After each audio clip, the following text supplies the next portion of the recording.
All right, today we're going to talk about section 3.4. It is called Using Formulas.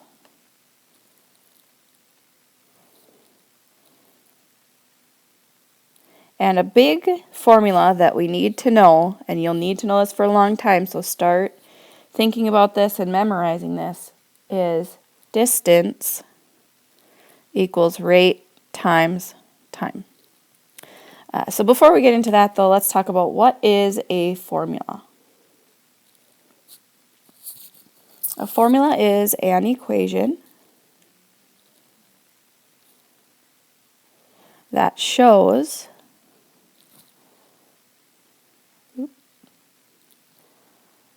a relationship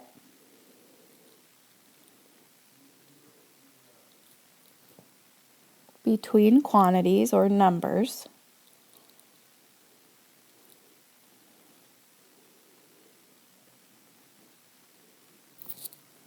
that are represented by variables or letters.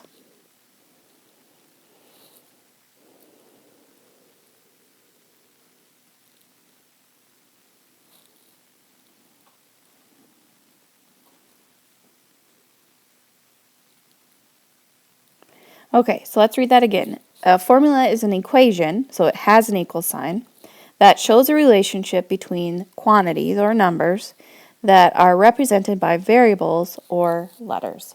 So basically we're going to use, it's something that you can plug any number into as long as it has the same representation. So like for this one, as long as we're doing how far did they go for D, how many miles, how many kilometers, whatever, we can plug that number into D and it will always give us an answer. Rate is how fast they were going. So let's say they were going 60 miles per hour. We'd put 60 in for R. And time is how long did it take them to get there. So if it took them 30 minutes, 40 minutes.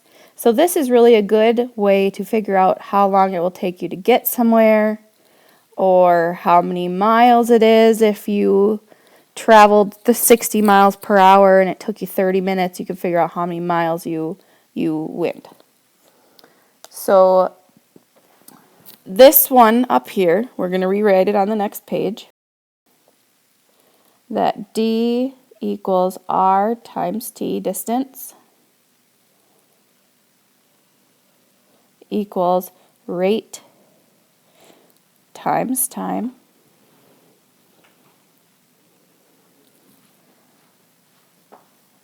and this one, like I said before, is such a big thing that you're going to be doing in the rest of your math career. So just get that one in your brain, drill it. Distance equals rate times time. Distance equals rate times time.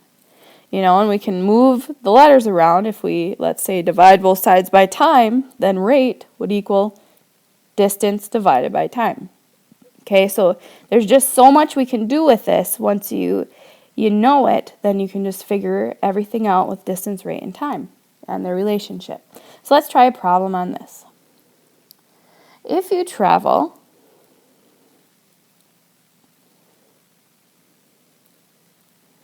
162 miles in 3 hours,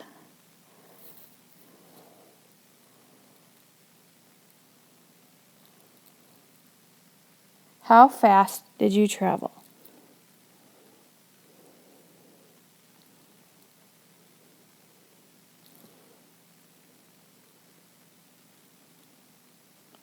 Okay, so always, always, always we're going to write down our formula, because that's another way that helps us remember what our formula is. If we write it down every time we do it, we have a better chance of remembering it. So I have to say, what formula am I going to use? I'm going to use distance equals rate times time.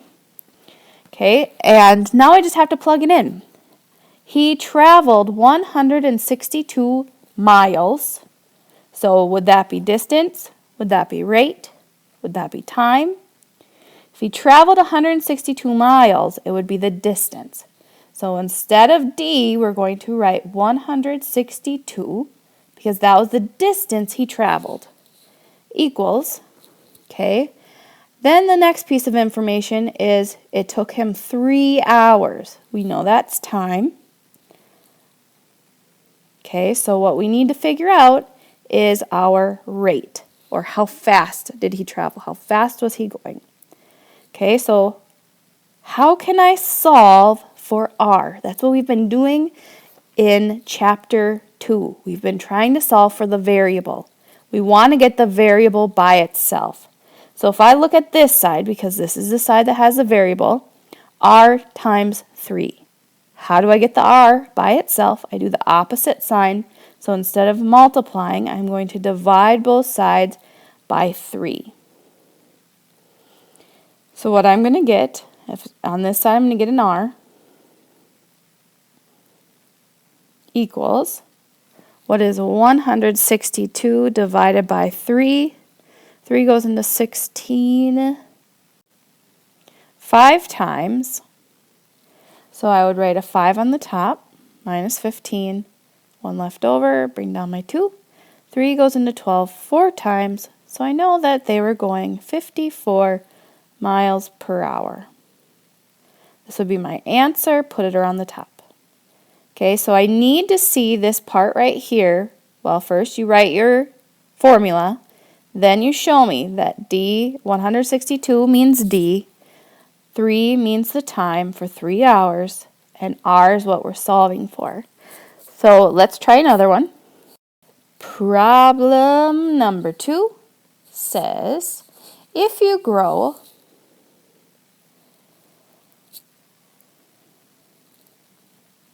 at a rate of 10.5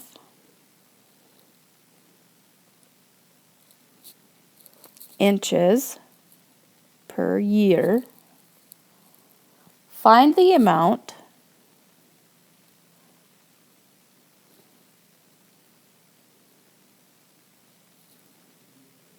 of time needed to grow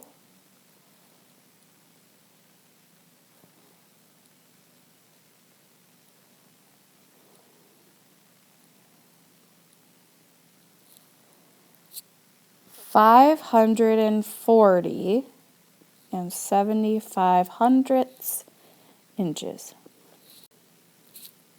All right, so first I need to write the formula that I'm going to use, which is distance equals rate times time, or D equals R times T. Okay, so let's look at this. Already it told us, thankfully, that the rate is 10.5. Okay, so we know what that is. We put it in right below it. Equals, okay, the amount of time, so we know we're going to have to find T, needed to grow 540.75 inches. Okay, so this is kind of our distance because it's how much it's growing.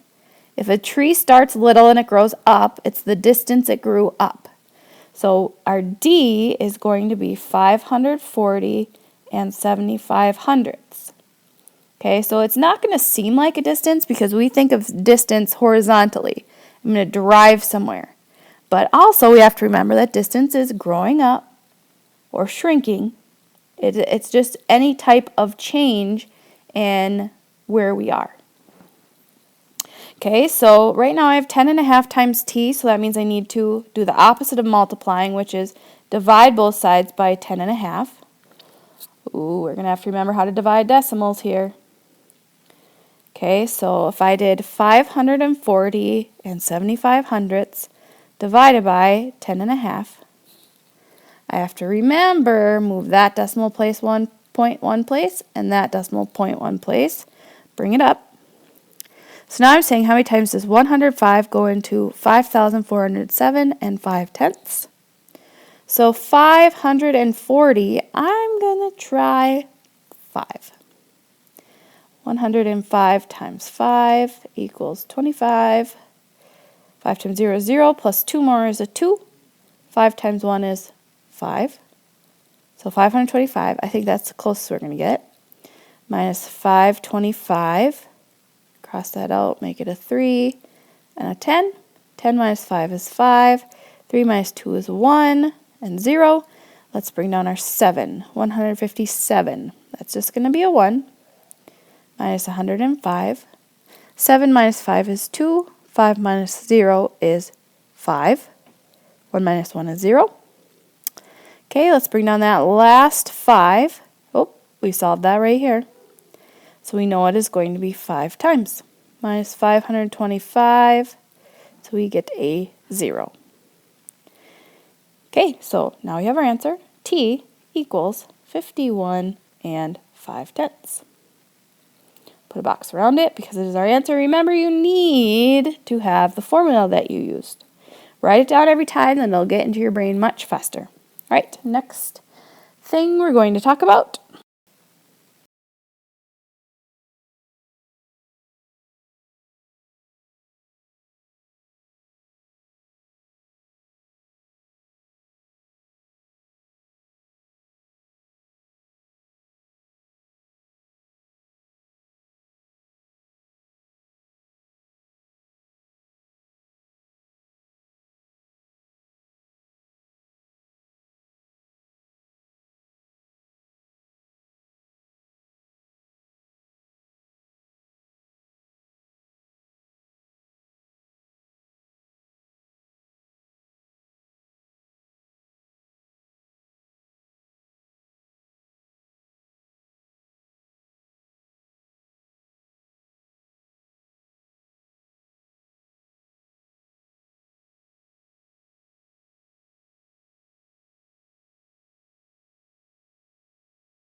All right, so for the perimeter of a rectangle,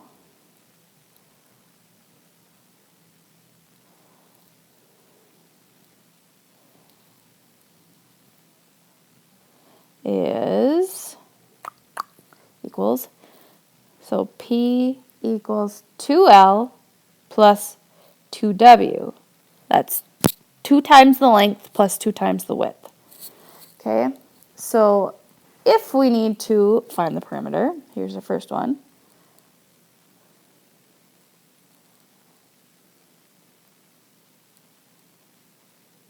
Find the perimeter of a rectangle that is 27.3 centimeters and 16.8 centimeters.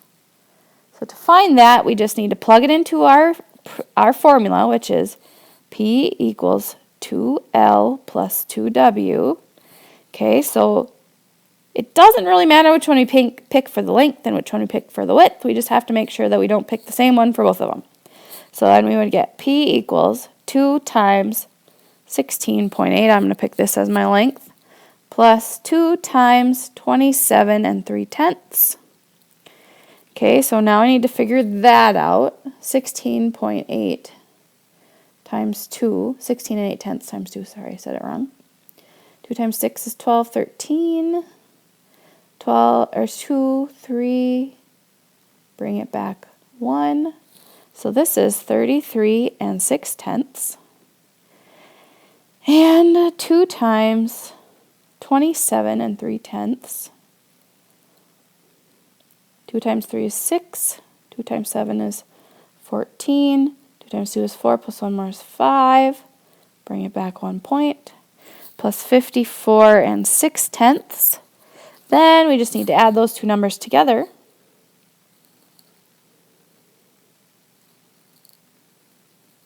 And get 12. Bring down my decimal point. 4 plus 3 is 7, plus 1 more is 8. And 8. So our perimeter is 88 2/10. That is all that we have to do for that one besides put a box around it, because that is our answer. Ooh, I did forget one thing though. Centimeters. We do need to use. All right, now let's try another one. This one is another rectangle. The side is 17 4/10 centimeters and 8 6/10 centimeters. Okay, so again, we have to write down our formula. Perimeter, or P, equals 2L plus 2W. So really that means is we have 2 lengths and 2 widths. Okay, so let's do P equals 2 times 8 6/10 plus 2 times 17 4/10. Be very careful we don't write the same number in both of them. We do need to just make sure we use different numbers. Okay, so 2 times 8 6/10. 2 times 6 is 12. Can write 16 there. 2 times 8 is 16, plus 1 more is 17. Then bring it back. So it would be 17 2/10 plus 17 4/10 times 2, 8. 2 times 7 is 14. 2 times 1 is 2, plus 1 more is 3. Bring it back. Plus 34 8/10. And don't forget our P equals. So we got to bring everything down each time. Now we just have to add those two numbers together. 17 2/10 plus 34 8/10. 8, 9, 10. Bring our decimal down. 7 plus 4 is 11, plus 1 more is 12. And 3, 4, 5.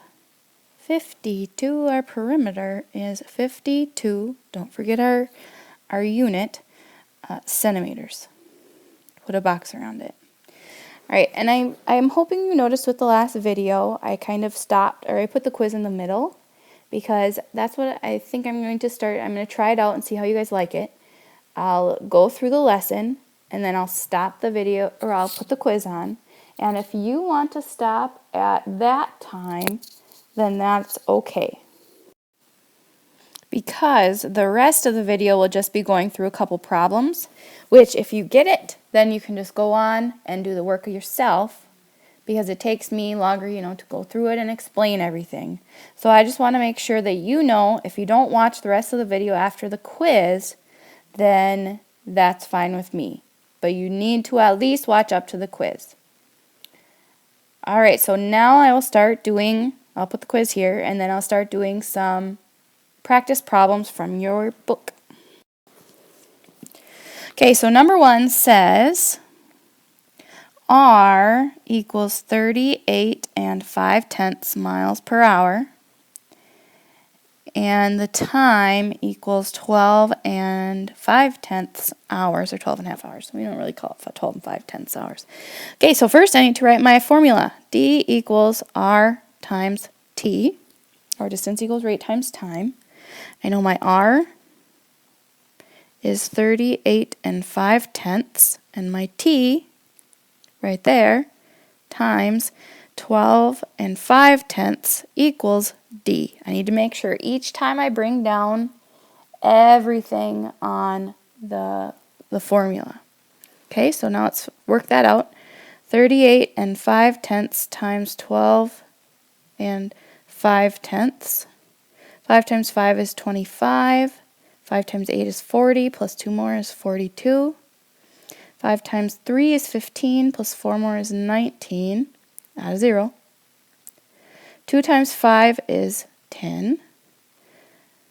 2 times 8 is 16, plus 1 more is 17.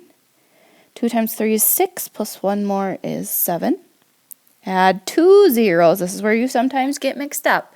If we go down these 3 times, the first time we added 1 0, second time we have to add 2 zeros to keep our placeholder. 1 times 5 is 5, 1 times 8 is 8, and 1 times 3 is 3. Okay, now we add them all up. Get a 5, a 2. Ooh, that does not look like a 5. A 5 and a 2. 9 plus 5 is 14, plus 7 is 21. 8 plus 7 is 15, 16, 17, 18. 3 plus 1 is 4. Then we have to look up, see how many numbers were to the right of the decimal point. So bring that back 2. So our answer is D equals 481 25/100. And that's our distance, but we'll write that in miles. How did I know that? Because the rate was miles per hour. So that means they went 481 miles to get to wherever they needed to go. I don't know. Okay, let's try another one.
All right, so number 9 says our formula is P equals 2L plus 2W, and our rectangle looks like this. It's 16 5/10 millimeters and 11 2/10 millimeters. Okay, so we just have to plug those in. P equals 2 times 16 5/10 plus 2 times 11 2/10. Okay, so we have to multiply those out. 16 5/10 times 2, get 10 there, 12, 13 there, 2, 3 there, bring it back 1. We we would get 33. And then 2 times 11 and 2/10 is 4, 2, and 2. Bring that back 1. Plus 22 and 4/10. Don't forget to bring down your P equals. And then we just have to add those together. So we would get P equals 55 and 4/10 millimeters for our perimeter. And don't forget to put a box around it so that I can easily find your answer. All right, let's give number 11 a shot. C equals 58, and the formula we need to know is F equals 1 8/10 C plus 32. We're talking Fahrenheit and Celsius, converting between the two degrees. Okay, so we know C is 58, so I need to do F equals 1 8/10 times 58. Then I need to add 32 into it. So first, let's do this. 58 times 1 8/10 gets 64, 64, 5 times 8 is 40, plus 6 would be 46. Add the 0. 1 times 8 is 8. 1 times 5 is 5. Add them up. 6 plus 8 is 14. 9, 10. Bring it back 1 spot. So then we get F equals, don't forget to bring that down, 104 4/10 plus 32. Okay, so now we need to add those numbers together. Plus 32, remember to line up the decimal points. 4 plus 0 is 4. 4 plus 2, bring your decimal point down.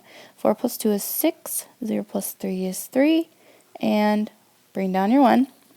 So our new temperature, the Fahrenheit temperature, is 136 4/10 degrees Fahrenheit. So that's kind of interesting because when I went to Spain, all of the temperatures were in Celsius. So this would have been very helpful for me to know exactly what degree Fahrenheit it was as like kind of a frame of reference. I think it was usually about 40 degrees Celsius there. So if you want extra credit, figure out how much 40 degrees Celsius is in Fahrenheit. Then always remember to put a box around your answer and you will be good to go. I think that's all the questions I'm going to do right now. So you can try the rest on your own. You'll have to look on Edmodo to see the problem sets that you're supposed to be doing. And thank you for watching.